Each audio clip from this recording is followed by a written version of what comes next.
नमस्कार, आप देख रहे हैं इंडिया प्रेस न्यूज़ और मैं हूं अमित राठौर। उज्जैन की बंद हो चुकी श्री सिंथेटिक फैक्ट्री के पूर्व कर्मचारियों ने फैक्ट्री की जमीन पर प्रस्तावित चिड़ियाघर बनाने का विरोध करते हुए इस संबंध में प्रशासन को ज्ञापन दिया। विदित है कि उज्जैन की बंद पड़ी श्री सिंथेटिक फैक्ट्री के प्रबंधन, शासन और श्रमिकों के बीच बकाया राशि के भुगतान को लेकर न्यायालय में प्रकरण लंबित है। श्री सिंथेटिक के पूर्व कर्मचारियों ने आज प्रशासनिक संकुल में जिला प्रशासन को ज्ञापन सौंपते हुए कहा कि फैक्ट्री प्रबंधन और श्रमिकों के बीच बकाया राशि का मुकदमा कोर्ट में लंबित है।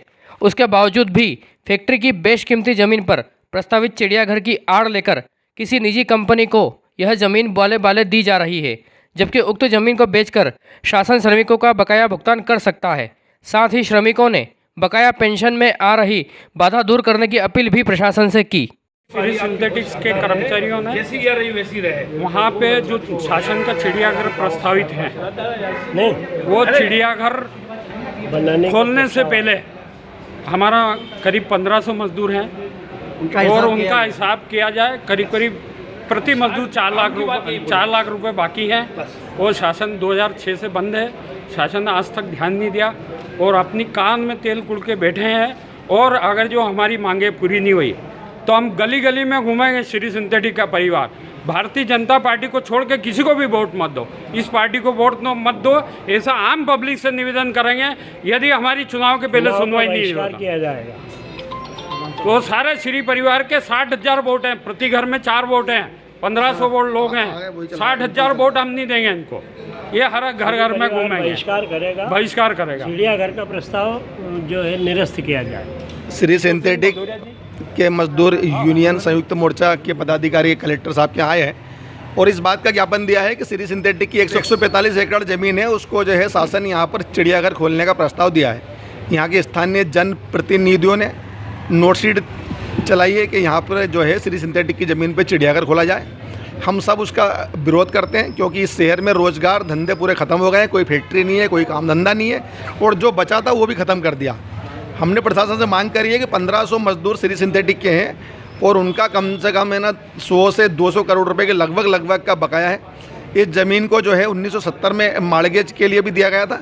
यदि शासन चाहे तो इसको है ना बिक्रे करके माड़गेज रख के भी पैसा दे सकता है।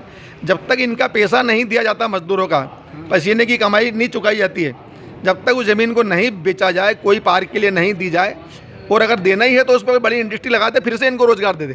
बस हमारी आज सबकी ये मांग है। कलेक्टर साहब को ज्ञापन दिया और यदि ये लोग मांग पूरी नहीं करते हैं तो इस चुनाव के पहले ये सब जो है उस चुनाव का बहिष्कार भी करेंगे और शहर में जन आंदोलन किया जाएगा। पीएफ कमिश्नर से हमने 2019 से कोशिश कर रहे हैं।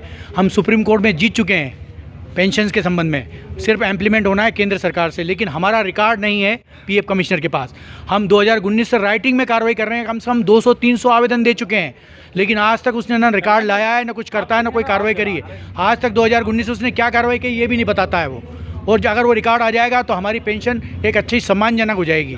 हम इसके लिए हम पीएफ कमिश्नर को भी, हम कलेक्टर साहब से भी कह रहे हैं, मुख्यमंत्री को भी ज्ञापन दे रहे हैं, प्रधानमंत्री को भी हम इसका कॉपी दे रहे हैं। हम चाहते हैं शीघ्र शीघ्र हमारा हिसाब किया जाए। मजदूरों का जो बहुत सारे मर गए, उनके परिवारों के लिए ये ज़मीन नहीं बेचने के पहले लोगों का पैसा मिले, बस यही चाहते हैं हम। कलकत्ता हाईकोर्ट से या लिक्विडेटर से लेके आए, जिससे कम से कम सारे श्रमिकों की तनख्वाह, पेंशन वगैरह अच्छी बढ़ोतरी होने वाली है। सुप्रीम कोर्ट से हम जीत चुके हैं, बस हमको सिर्फ केंद्र सरकार से सेंक्शन हो के पास हमारे पास ये हमारी पेंशन की बढ़ोतरी होगी। ये आप पहुँचा ज्ञापन हम ये आपके माध्यम से पहुँचाना चाहते हैं कि शासन अभी जो पहल करी है कि चिड़ियाघर उसको बंद करके पहले हमारे सारे मजदूरों का हिसाब करवाएं, इसके बाद जो योजना बनाना बनाए।